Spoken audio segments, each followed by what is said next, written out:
Hello students, आज हम गिरिजा कुमार माथुर द्वारा रचित कविता छाया मत छूना किसे प्रसंग व्याख्या करेंगे। प्रसंग देखिए, छाया मत छूना मन होगा दुख दूना। प्रस्तुत जो पंक्तियां हैं हमारी हिंदी की पाठ्य पुस्तक से ली गई हैं और इन पंक्तियों के रचयिता गिरिजा कुमार माथुर जी हैं। इस कविता में कवि ने अपने बीते हुए जो सुखी जीवन था उस जीवन की स्मृतियों को भूलकर वर्तमान जीवन को खुश बनाने की प्रेरणा दी है। इन पंक्तियों में कवि ने अतीत के प्रेम और सुख की यादें सुखद होने पर भी जो वर्तमान है वो दुखद बन जाता है। व्याख्या देखिए, छाया मत छूना मन होगा दुख दूना, जीवन में है सुरंग सुधियां सुहावनी, छवियों की चित्र गंध फैली मन भावनी, तन सुगंध शेष रही बीत गई यामिनी, कुंतल के फूलों की याद बनी चांदनी, भूली से एक छुअन बनता हर जीवित क्षण, छाया मत छूना मन होगा दुख दूना। कवि ने अपने मन को संबोधित करता हुआ कवि कहता है कि छाया मत छूना मन, कि हे सुंदर यादें, हे मेरी जो अतीत की जो यादें हैं उन यादों को याद कर कर मैं अपने मन को दुखी नहीं करना चाहता। जीवन में सुरंग सुधिया सुहावनी। कवि कहता है कि अतीत के प्रेम और प्रिय की जो रंग बिरंगी जो अच्छी अच्छी जो यादें थी सुहावनी और जो अनेक स्मृतियां थी, छवियों के चित्र गंध फैली मन भावनी। और कवि कहता है कि इन यादों में बीते हुए क्षणों के चित्र उभर कर एक सुहावनी सुगंध मेरे हृदय को प्रसन्नता से भर देती है। कुंतल के फूलों की याद बनी चांदनी।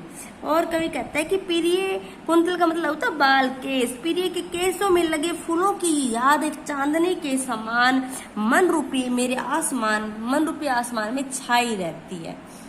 भूली से छुवन बनता हर जीवित क्षण, छाया मत छूना मन।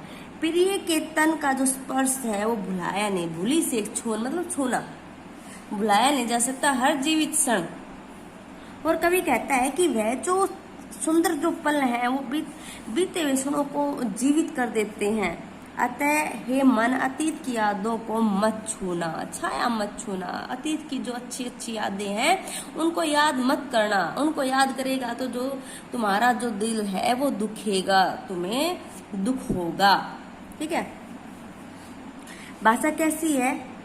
भाषा सरल सहज है, अनुप्रास अलंकार का प्रयोग किया गया है। संस्कृत के शब्दों की यहाँ पर अधिकता मतलब संस्कृत के शब्दों का वर्णन किया गया है और कोमल कांत शब्दावली का यहाँ पर सुंदर प्रयोग किया गया है। कवि ने मन की गहराइयों को अत्यंत सशक्त एवं समर्थ भाषा में यहाँ पर उजागर किया है। नेक्स्ट पैरा देखिए, यश है या न वैभव, मान है ना भरमाया, मान है ना शरमाया, जितना ही दौड़ा तू उतना ही भरमाया, प्रभुता का शरण बिंब केवल मृग तृष्णा है, हर चंद्रिका में छिपी एक रात कृष्णा है, जो है यथार्थ कठिन उसका तू कर पूजन, छाया मत छूना मन होगा दुख दूना।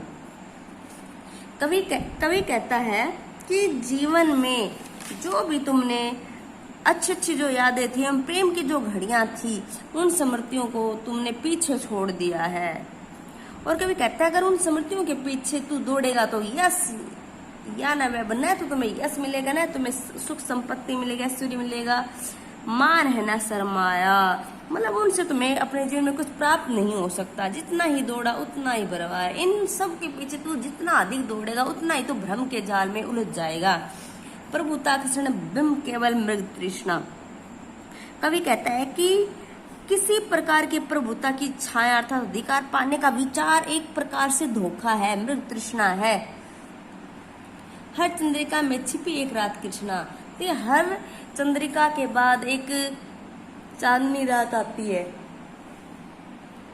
हमेशा दुख के बाद हमेशा सुख आते हैं, अंधकार के बाद एक उजली रात आती है, जो यथार्थ कठिन उसका तू कर पूजन। कवि कहता है कि जो कठिन यथार्थ है, जो जीवन का जो कटु सत्य है उसको तुम्हें स्वीकार करना चाहिए, उसकी तुम्हें पूजा करनी चाहिए, तू कर पूजन करनी चाहिए। बीते समय की यादों के पीछे हमें नहीं भागना चाहिए। खड़ी बोली साहित्यिक भाषा का प्रयोग है और तत्सम शब्दों का यहाँ पे प्रयोग किया गया है। अनुप्रास रूपक अलंकारों का वर्णन है। भाषा प्रसाद गुण संपन्न है। छाया मत छूना मन होगा दुख दूना, दुविधा हत साहस दिखता है पंथ नहीं। कभी कहता है कि हे अच्छी अच्छी जो स्मृतियां मेरी यादें हैं वो मेरे मन को मत छू, नहीं तो मुझे बहुत ज्यादा दुख होगा। दुविधा हत साहस दिखता है पंथ नहीं। कभी कहता है कि जो मेरा जो साहस है वो दुविधाओं के कारण नष्ट हो चुका है, मुझे रास्ता नजर नहीं आ रहा है। देह सुखी हो पर मन के दुख का अंत नहीं।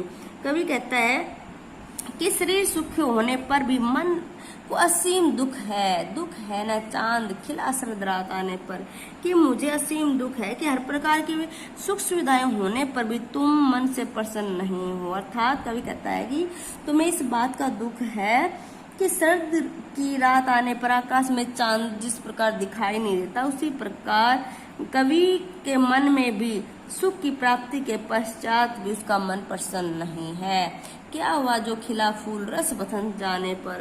और कभी कहता है क्या हुआ कि जब बसंत ऋतु के समाप्त होने पर जो फूल है वो खिले हैं, कहता है उनका क्या लाभ है। जो न मिला उसे कर तू भविष्य वर्ण, छाया मत छूना मन होगा दुख दूना। कवि कहता है कि इस संसार में जो तुझे नहीं मिला है उन सब को तुम छोड़ दो, उन सब की तुम चिंता न करो, लेकिन तुम भविष्य की चिंता करो।